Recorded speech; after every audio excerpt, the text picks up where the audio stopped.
let's go to Twitter.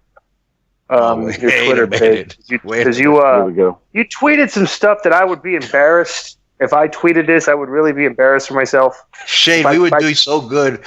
For a while, he was very, wait a minute. For a while, he was very silent, and I was hoping I'd actually fallen asleep so you and me could talk. But no, he was looking shit up on Twitter. Go ahead, Glenn. No, I had this stuff prepared on Twitter. Okay. All right. Because Shane's Twitter this week was a, like I said, like sometimes like who was the guy that said the coach, Norm, or Herman Edwards, right? Right. They used to say, "Don't press send." Don't press don't. Right.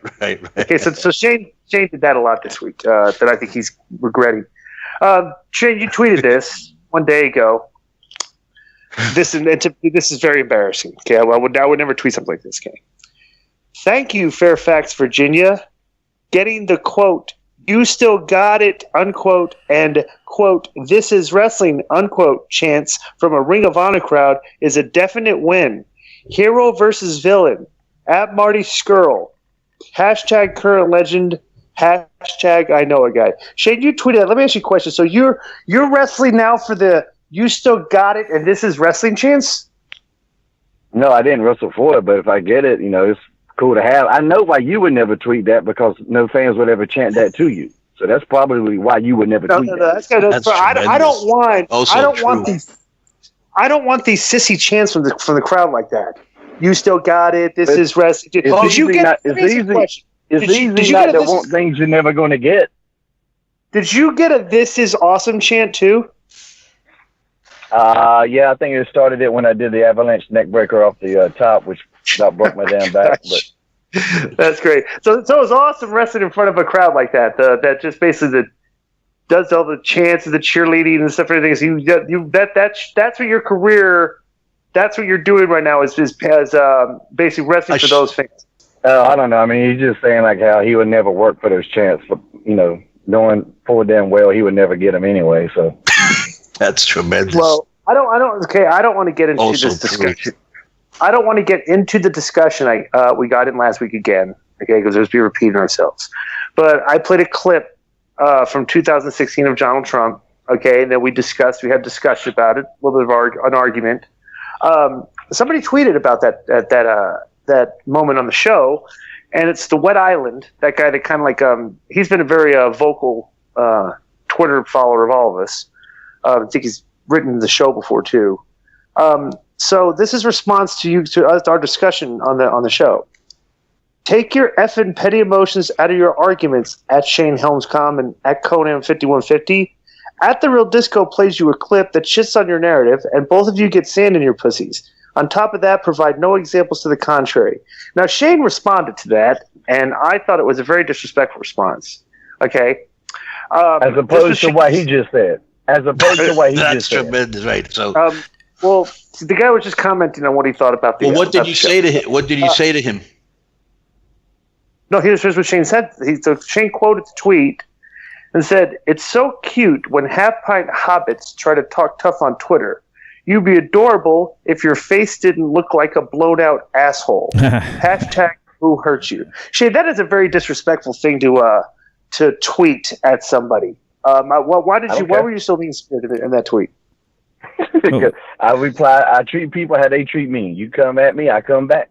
Right. Exactly. 1,000%. Yeah, did you guys? Did you like if you followed up with that thread? It was just a bunch of like homophobic and bigoted shit that he was saying. So he definitely leans toward Disco's train of thought. 1,000%. No. They're in the closet together. No, I don't have a train of thought. Okay, and this but that's for damn sure. That needs to be your T-shirt right there. I don't have a train of thought. That's the truest shit you've ever said. That should be the cold open. No, my thoughts are very static, because I read a lot of stuff and a lot of. Does have a lot of static. You're right about that. I'd like to take a break from our Twitter here, and I'd like to discuss something that Jericho tweeted. That was a topic of discussion. And the headline said it here. Okay, this is. Let me just say real quick. Let me just say this real quick. I love Surly Shane, Surly Dave, Juicin' and John, Gin and Juicin' and Molly, everything. Molly Meltzer, and I like Surly Chris Jericho. Did you? Okay, before we get into that, just a quick sidebar. Did you see Dave Meltzer get in the Twitter war with one of my troll accounts at Disco? That's tremendous. I didn't know what to think. That was awesome. I was gonna say, Dave, you are talking to a troll account, but I knew somebody would do first, and they did. Yeah.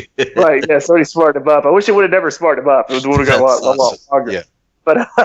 But Jericho had some tweets about his experience with American Airlines, and let me see if I can see this here. Okay, the spotlight. This is the headline. Okay, Chris Jericho tells a fan to F off. They spell out the word after he makes a complaint to American Airlines, and they consider that they put hashtag GOAT, like greatest of all time. Right. So I guess Chris had a flight. And he tweeted, "No phone charger outlets or movies on a 3.5-hour flight from LAX to Dallas. How old is this plane, and what year are we living in at American Air?" And I guess American Air responded to him. "Hi, Chris. We know how important it's having onboard entertainment. Well, not all planes have. We're working on it. It won't happen again, I guess." Okay, Joe, can you see this? I can't read the tweet. Fan Florida Realtor goes, "You're such a prima donna. Of all the stuff going on in the world, this is what you choose to complain about.